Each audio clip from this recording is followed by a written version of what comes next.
"Mister, can I pet your horse real gentle-like?" Virgil Dunn's hand froze on the fence rail. He turned slow, the way a man turns when he's forgotten other people exist, and found a boy no taller than a fence post standing on the other side of his gate, 5 years old, maybe, mud on his boots, collar turned up crooked against the wind, eyes wide as creek stones catching light. Beside the boy stood a girl, same age, same round face, same wind-chapped cheeks rubbed pink by February cold. She held something behind her back and watched Virgil with the particular patience of a child who has already decided about you. Now, there are different kinds of quiet in this world. There's the peaceful kind that settles over a valley at dusk, when the birds go still and the sky turns the color of ripe peaches. And there's the kind that sounds like a door somebody locked from the inside. Virgil Dunn had been living in that second kind since last spring, and he'd gotten so comfortable there, he'd near forgotten there was any other way. The Cherokee Outlet in February of 1887 was no place for comfort. Frozen mud stretched from his porch to the tree line in hard, rutted sheets that caught the light like tarnished silver. Cottonwoods stood bare as bone against a sky the color of spent gunpowder. Virgil's homestead sat low and weathered on 40 acres of hard ground, a cabin with a swayback porch, a barn that leaned slightly east, a chicken run he no longer kept chickens in, and a sorrel mare named Duchess, who was the only living creature he spoke to anymore. His days had taken on the rhythm of machinery, rise before light, when the darkness still pressed thick against the window panes. Feed Duchess. Mend whatever stretch of fence the winter had worked loose overnight. Eat standing up at the counter, because sitting down at a table set for one felt like admitting something he wasn't ready to admit. Sleep without dreaming, rise, repeat. He moved through his hours the way a mill wheel turns reliable, constant, hollow at the center. He hadn't smiled since his brother Emmett died. The boy was still waiting, patient as a barn cat who knows the door will open eventually. "She don't bite," Virgil said. The words came out rough and strange, like a gate hinge that hadn't been worked in months. He nodded toward Duchess, who had wandered to the fence on her own and was already lowering her velvet nose toward the boy's outstretched fingers. The child touched her muzzle with 2 careful fingertips. His whole body went still with wonder. "She's warm," he whispered, like he'd pressed his hand against something holy and couldn't believe it was real. The girl watched from behind her brother, still clutching whatever secret she carried at her back. Virgil looked at her, once looked away. He picked up his wire cutters and walked back to his fence line without another word. When he came inside at dusk, the cabin dark and cold around him, he found a pine cone sitting on his fence post, small, lopsided, the scales tight and brown, placed there with the kind of care that only small hands take. He stood in the fallen light and stared at it longer than any grown man ought to stare at a pine cone. Then he went inside and shut the door. Her name was Birdie Ames.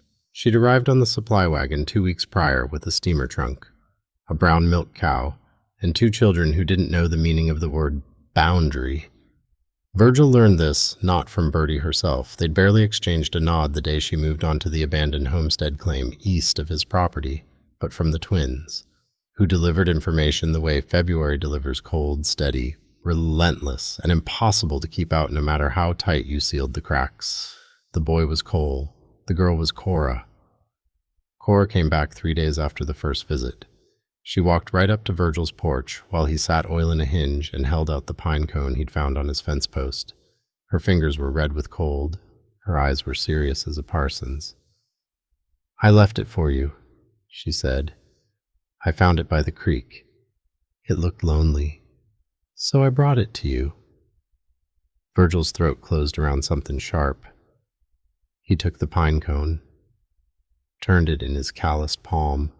The scales were rough and perfect, still smelling of frozen earth and creek water. "Thank you," he said. It was the first voluntary word he'd spoken to another human being in 11 days. Cole appeared at the fence most afternoons after that, talking enough for 3 children and a dog, about the creek, about Duchess, about a red-tailed hawk he'd seen carry off a rabbit, about how his mama could make biscuits so good they'd make you forget your own name. Virgil never answered much. He'd nod, or grunt, or shift his weight from one boot to the other. Cole didn't seem to mind. The boy just needed someone to stand still long enough to hear him. And Virgil, for all his faults, knew how to stand still. One gray evening, Virgil walked to his property gate. The twins had been climbing the fence to take the shortcut to the creek path, and Cora had torn her dress on a nail the day before.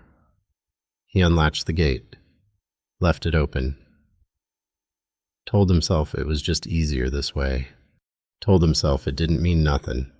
Birdie called the children home at supper time. They ran, boots kicking up frozen mud, but Cora turned at the halfway point and cupped her hands around her mouth and hollered back across the cold February air. "Bye, Mr. Good." Virgil stood in his doorway. The name traveled across the distance between their homesteads and landed somewhere deep in his chest, where it sat and glowed like a banked coal that didn't know it was supposed to have gone out. He didn't correct her. Night pressed against the cabin windows like a hand trying to get in. Wind found every seam in the clapboard walls, and the single lamp on Virgil's kitchen table threw more shadow than light, the flame bending sideways each time a gust hit. The pinecone sat in front of him on the scarred wood. The twins had been calling him Mr. Good for 4 days running. Mr. Good because he left the gate open. Mr. Good because Duchess was gentle under their small hands. Mr. Good because children name the world by what they see in it. And what Cora and Cole saw was a quiet man who didn't chase them off his land. They didn't know the half of it. They didn't know about Emmett. His brother had died the previous spring, a cattle accident on the north pasture, quick and stupid and permanent the way the worst things always are. A yearling spooked at a rattler. Emmett's horse went sideways into the draw, and the sound Emmett made when he hit the rocks at the bottom that short. Surprise sound. More like a question than a cry was a sound Virgil would carry folded inside his chest to his own grave. He'd slid down the bank and held his brother in the mud while the light went out of him, and when it was done, when Emmett's hand went slack in his, something inside Virgil locked shut like a root cellar door slamming in a tornado, and he hadn't found the key since. Their father's voice lived in Virgil's bones, dry and hard as jerky leather Dunn men handle their own. Dunn men don't lean on nobody. He turned the pinecone in his hands, thought about Birdie's chicken coop, the loose boards he'd noticed, the door hanging crooked on one rusted hinge, the gap at the bottom wide enough to let a fox through. A woman alone with 2 small children in a February that wouldn't quit couldn't manage everything. He knew that. He could fix it. He had the tools and the hands. But fixing things for people meant caring about people. And caring meant feeling. And feeling meant the grief would find its way back in too. The lamp guttered, wind pressed the windows. Somewhere out in the dark, a coyote called once and went silent. Before dawn, Virgil pulled his toolbox from under the bed. He hadn't touched it since Emmett died. The leather strap was stiff with 9 months of disuse. Inside, everything lay weight and hammer. Nails, hand plane. The whittling knife Emmett had given him the Christmas before last with a grin and the words, "For when your hands get restless." Brother. He carried the box to the porch and set it by the door. He fixed the chicken coop before first light, worked by feel in the dark hands, finding the loose boards, fingers reading the grain of the wood the way a blind man reads scripture. He set each board flush and drove the nails clean, 2 strikes per nail, the hammer falling true in the frozen air. He rehung the door on new leather hinges cut from an old bell, oiled the latch with tallow from a tin he'd brought in his coat pocket, sanded the rough edges where small fingers might catch splinters, checked the roost poles, tightened the nesting boxes, packed mud into the gap at the bottom where the fox would come. His hands remembered the craft. The rest of him was still catching up. He was back on his own property by the time the sun crested the tree line. mending fence like nothing had happened. Back turned to Birdie's homestead. He heard her come out for the morning feedin'. Heard her go quiet, that particular silence a person falls into when they find something unexpected and have to stand with it a moment before words come. A few minutes later, she appeared at the fence line. She carried a cloth-wrapped plate in both hands and stood there until he looked up. "Biscuits," she said. "Still warm." "Much obliged. That coop door's been fightin' me since November. I couldn't get the hinge to hold. Boards were loose." He kept his eyes on the wire he was splicing. "Wasn't much." Birdie set the plate on the fence post. She didn't push, didn't make it bigger than it was. But she paused, and he saw her hand drift to the new boards of the coop behind her, just her fingertips, touching the fresh sanded edge. Her jaw tightened for a half second, and something moved across her face that looked like the effort of keeping steady, when steady takes everything you've got. Then it passed, and she was herself again. "That was kind. Virgil," she said, and walked back to her door. Here's the thing about children, they don't wait for you to be ready. They just walk right in, through whatever door you leave open.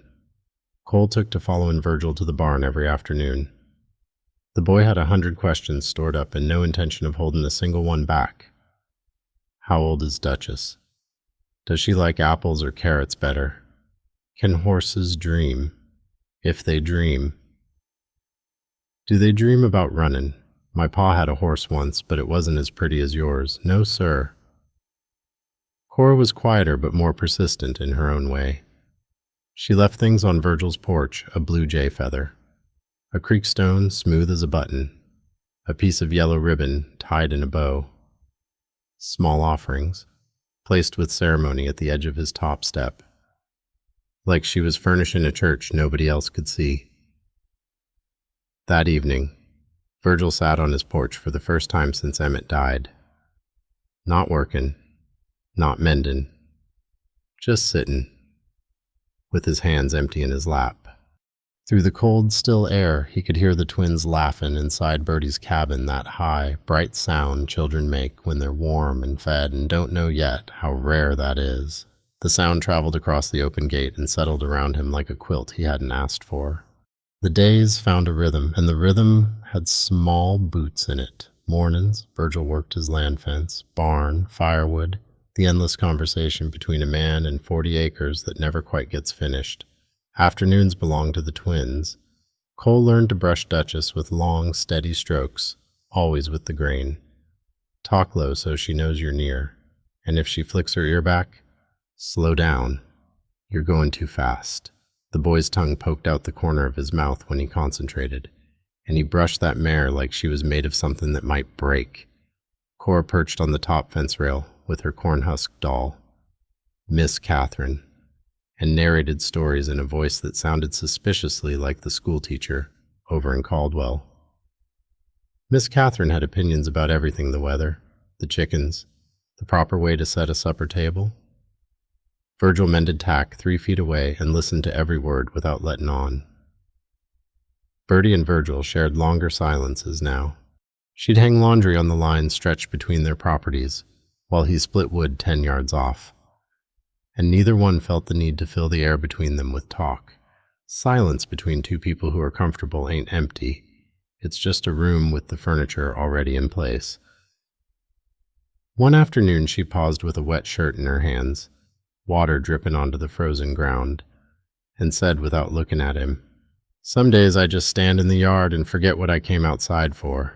Virgil rested the axe head on the chopping block. "I know exactly what you mean." Their eyes met, held, two people standing in the same quiet field, recognizing the landscape. At night, Virgil whittled. The knife Emmett had given him moved through cedar like it remembered on its own, the blade finding the grain and following it down. A horse took shape under the lamp, small enough for a boy's hand, 4 legs sturdy, mane flowing back like wind was already in it. When it was done, Virgil held it to the light and saw he'd carved the crooked blaze of Emmett's old mare, Penny, right down the face without meaning to. The recognition sent a sharp ache through his ribs, but he didn't put the knife down. He started a tiny rocking chair next, sized for a corn-husk doll named Miss Catherine, his cabin filled with shavings that curled like ribbon on the floor, and the smell of fresh-cut cedar, and the lamp burned later than it had in months. He gave Cole the horse on a Tuesday afternoon. The boy took it in both hands and held it the way you hold something you know is important, before you understand why. He turned it every direction, ran his thumb over the tiny carved mane. "It looks just like Duchess. Mr. Good," Cole said, and then, quieter, almost to himself, "I'm going to keep it forever." Virgil's throat ached. He nodded. "Reckon she'd like that." That evening, he noticed he'd been listening for them all day, for Cole's boots on the path, for Cora's voice giving Miss Catherine her afternoon lecture. The realization crept up on him soft as lamplight, and he let it come. He'd started expecting them, started counting on the sound of small feet crossing his land like it was part of the weather, something the day wasn't right without. He set the finished rocking chair on his windowsill where the morning light would find it. The cold came back, like it had unfinished business. A norther blew through in the dark hours, dropping the temperature so hard the water bucket in Virgil's barn froze solid by dawn. He broke the ice with a hammer blow, fed Duchess, and walked to his fence line where the south exposure usually softened things first. The mud had turned to iron overnight. Even the air felt brittle, like it might crack if you spoke too loud. Cora was already on his porch. She had the tiny rocking chair he'd whittled, and she'd tucked Miss Catherine into it, with the care of a woman setting a baby down. For sleep, both little wooden rockers sitting perfect on the porch boards. The doll's corn silk hair, smooth flat. When Cora saw Virgil coming up the path, she ran to him and threw her arms around his leg. He felt the shock of it through his whole body, the pressure of her small arms circling his thigh, the heat of her cheek pressed against the rough canvas of his trouser leg. The fierce, uncomplicated strength of a 5-year-old who has decided you are hers. His hand rose, hovered above her hair, close enough to feel its warmth rising against his palm. His breath caught and held like a word he'd forgotten how to say. She let go before his hand came down. That afternoon, a cattleman named Harlan Creed rode through on his way south to Caldwell. He stopped to water his horse at Virgil's trough and said it the way people say careless things easy. "Already looking past you, one boot in the stirrup. Shame about your brother. Dunn, spring's coming up on a year now, ain't it?" The words landed like a mule kick square to the sternum. Virgil's face emptied. Whatever had been building behind his eyes, whatever warmth the children had carried in, drained out like water through a cracked jug. He finished the day, mechanical-like, the old rhythm sliding back into his bones, hands moving, mind shut, the mill wheel turning hollow at its center. That evening he walked to his gate, closed it, latched it, checked it twice. The twins came by the next morning and found the path blocked. They pressed their faces between the fence slats. "Mr. Good," Cole called. "You in there?" No answer. The cabin door was shut. No lamp, no smoke from the chimney pipe. Birdie appeared behind her children. She looked at the closed gate, looked toward the dark cabin where nothing moved. And she understood the way only a person who has locked their own doors can understand. She laid a hand on each child's shoulder, gentle and firm. "Come on, now. We'll take the long way today. Grief doesn't heal in a straight line. It doubles back on you, catches you in open country when you thought you were safe." That night, Virgil sat alone at the kitchen table. He turned the pinecone face down on the scarred wood. The whittling knife lay beside it. The shavings on the floor had gone cold and stiff. He stared at both for a long time. Then he left them where they were and went to bed without lighting the lamp. 2 days passed behind that locked gate. Virgil sat in the dark of his cabin and let Emmett come back. Not the death he couldn't bear, the death again. Not the sound, not the weight, but the life. Emmett's laugh, which rose up from his belly like it had been stored there special for occasions that deserved it. the way he said brother like it was a title, something earned and carried with pride. Their shared suppers at this same table, shared silences that needed no filling, shared knowledge of every fence post and creek bend and stubborn acre they worked side by side. Emmett singing off-key to Duchess while he curried her down, making up words when he forgot the real ones. Emmett leaving the last biscuit on the plate because he knew Virgil would want it and was too proud to ask, all that warmth gone to ground.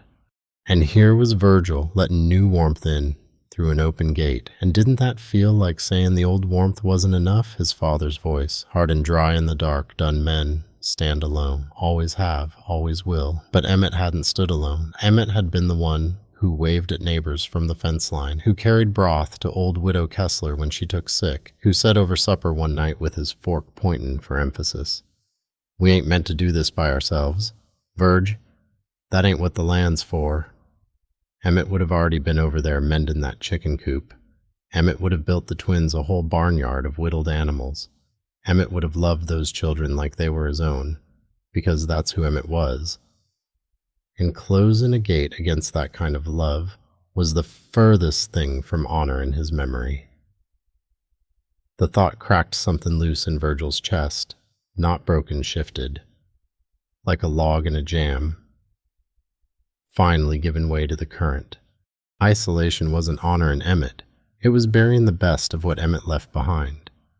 Virgil was still sitting with that truth, his hands flat on the table and the lamp unlit, when he heard it thin and high, cutting through the dark like a wire pulled tight. A child crying. He was on his feet before the thought finished forming. The chair scraped back and hit the wall. He yanked the cabin door open so hard it banged against the frame, and the cold hit him like a wall of black water. Outside, just past his fence on the rocky path a long way around, the way they'd been taken since he shut the gate, Cole sat in the frozen mud with both hands clutched around his knee, blood seeping dark between his small fingers where he'd caught it on the sharp edge of a limestone outcrop. Virgil cleared his porch in 2 strides. He was through the gate and kneeling in the mud before he had time to reconsider, before his father's voice could find breath to object. His hands moved with the sureness of a man who has made his choice without the inconvenience of deciding. He pulled the bandana from his neck and pressed it firm against the wound. "Easy now, son, easy. Let me see." Cole looked up through tears, snot glistening on his upper lip, mud on his chin, and said it like it was the most natural and obvious thing in the world, like it had never once occurred to him to doubt it. "I knew you'd come, Mr. Good." Sometimes the bravest thing a man can do is answer when a child calls his name. Virgil lifted the boy. Cole's arms went around his neck and locked there, tight and trusting, and the weight of him so small, so warm, so entirely certain settled against Virgil's chest like an answer to a question he'd been afraid to ask. He carried Cole across the field to Birdie's cabin. She had the door open. Before he reached the porch, she'd heard the crying too, and her face held that particular look of a mother calculating damage before her feet stopped moving. Their eyes met over Cole's tousled head. "Gate'll be open tomorrow," Virgil said. Birdie looked at him, at her son wrapped around this man's neck, at the mud on Virgil's knees, and the blood on his bandana, and the way he held Cole like he was something precious and breakable and worth every ache. "I know," she said. Virgil walked back to his cabin alone. The cold had teeth in it, but he barely felt it. Behind him, the cabin door swung on its hinges in the wind. He didn't go back to close it. February the 13th dawned cold, but different. Virgil couldn't name what had changed. The temperature hadn't climbed much frost, still furred the fence rails, and the mud held boot prints like plaster casts. But the light came earlier now, and it came softer, laying across the land in long, pale sheets, instead of the hard gray slabs of deep winter. And something in the air had turned. Not spring, not yet, but its rumor. A whisper of thaw under the cold, like a promise somebody was working up the nerve to speak out loud. He left the gate open at first light, walked his property slow, hands in his coat pockets. The way a man walks when he's seen a place he's lived for years and noticing it for the first time. He followed the fence line east and stopped where the ground told a story, a path, narrow, worn smooth by small boots, packed hard by the weight of daily crossin'. It cut from Birdie's property line through his open gate and across his south pasture to the creek trail, a road that hadn't existed 3 weeks ago. The twins had made it. Step by step, mornin' by mornin'. Their small feet had pressed a road between two homesteads that connected what fences had kept apart. Virgil stood in that trail. His boots fit inside the ruts their footprints had carved. He looked one direction toward his cabin, the other toward Birdie's. 2 claims, 1 path. The arithmetic was simple enough that even grief couldn't argue with it. Through Birdie's kitchen window, warm with lamp glow against the gray mornin', he could see the twins at the table, Cora bent low over a piece of paper, her tongue pressed between her lips, a red crayon moving in careful strokes. Cole beside her, concentrating so hard his whole body was rigid, a blue crayon clutched in his fist like he was writing scripture. They were making something. He could see the bright crayon colors, even from this distance, red, pink, yellow, and the serious devotion on their small faces, the kind of seriousness children bring to the things that matter most to them. He didn't know what they were making, but he knew what he was going to do. He went inside and did something he hadn't done in close to a year. He made coffee, measured the grounds careful, heated the water, poured 2 cups. The second cup sat on his counter steaming, while he wrapped his hands around the first and felt the warmth bleed through the tin into his palms. Then he picked up the second cup, carried it across the path the twins had made, set it on Birdie's porch by her door, and knocked once with the knuckle of his forefinger. He was 3 steps down the path before the door opened. He didn't look back, but he listened. He heard the door creak. A pause, the kind of pause a person makes when they find something unexpected and need a moment to understand it. Then a small sound. Barely a sound at all. He glanced over his shoulder just long enough to see Birdie standing in her doorway, holding the cup in both hands the way you hold something that means more than it weighs. She closed her eyes. Steam rose between her fingers into the cold morning air. She looked toward his cabin. He'd already turned away, but he felt her gaze on his back like a hand laid gentle between his shoulder blades. Now, what happened the next morning, I want you to picture this clearly. That evening, in the last blue light before dark, Virgil walked to the fence post where Cora had left the first pine cone all those days ago. He set a small jar there, a canning jar. Nothing fancy. Filled with winter wildflowers he'd found growing stubborn in a sheltered spot by the south wall of his barn, purple henbit, tiny white chickweed, a few stems of early clover, barely open. They wouldn't last long in the cold, but they were alive, and they were there, and they were his way of saying what his mouth still couldn't.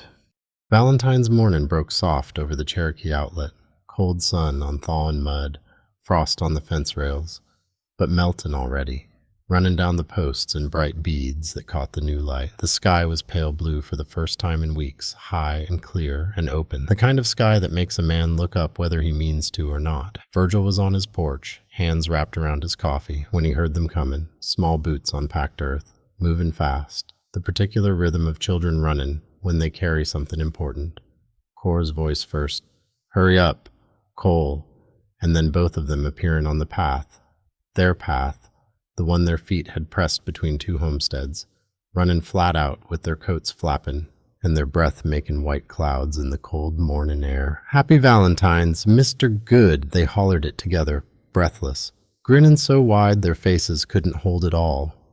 They clattered up his porch steps and thrust their gifts forward, 2 paper hearts cut crooked with kitchen scissors, covered in crayon work so bright the colors seemed to hum. Cole's heart was red with a blue horse drawn careful in the center, 4 legs and a flowing mane, and Virgil knew it was Duchess before the boy said a word. Cora's was pink with yellow stars scattered across it and the letters MISTRGOOD written careful and crooked across the top in green crayon. Virgil Dunn set down his coffee. He knelt on that cold porch, his knees pressing into the worn boards. and he took both hearts in his hands, hands that had gripped fence wire and hammer handles and the leather of a toolbox strap, and a dying brother's fingers in the spring mud. He looked at those crooked crayon scribbles. He looked at those two small faces shining up at him in the early Valentine's light. And then he pressed both hearts against his chest and held them there, held them tight against the place where a warm coal had been burning for weeks. And his eyes filled and his breath shook loose from him in a sound he didn't recognize because he hadn't made it in so long. His vision blurred, his throat locked shut, his shoulders bowed. Cora reached up and laid her small cold hand against his cheek. Her fingers were light as a sparrow landing. "Don't cry, Mr. Good," she said. "It's a happy day." He drew a breath that trembled all the way down, nodded, let it out slow. "It surely is," he whispered. Cole leaned into Virgil's side and pointed at the crayon horse. "I brung you Duchess," he said.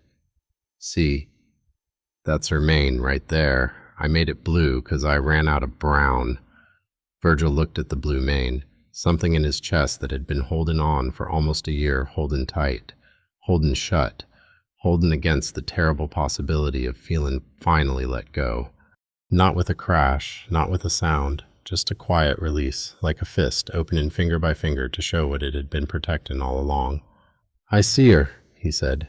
His voice was rough and raw and steady. "She's the most beautiful horse I ever seen." Across the fence, Birdie stood in her yard. She'd followed the twins halfway and stopped, knowing this moment was theirs to give and his to receive. Her arms were folded against the morning chill. Her eyes were bright. She was smiling quiet, the way a woman smiles when she sees something she hoped for but didn't dare expect. Their eyes met over the distance, over the open gate, over the path the children had worn between two lonesome claims. And what passed between them didn't require a single word. It was just two people who understood what it cost to feel again, who knew the exact weight of that door, and who had chosen quiet and deliberate, each in their own time, to leave it open anyway. A man don't need riches to be somebody's hero. He just needs to show up kind, and let the little ones remind him who he really is. Virgil carried those crumpled paper hearts inside and pinned them to the back of his cabin door with two small tacks. He stepped back and looked at them, red and pink, crayon bright, crooked and perfect against the rough pine. The door stood open behind him. Lamplight fell through and reached across the porch, down the steps, across the yard, along the path of small footprints, all the way to the fence where a jar of winter wildflowers stood, exactly where a lonely pinecone had once sat. The gate was open. The road was worn. The door held two paper hearts and would not be closing again. And Virgil Dunn, poor rancher, quiet man. Mr. Good stood in his cabin and smiled for the first time in almost a year.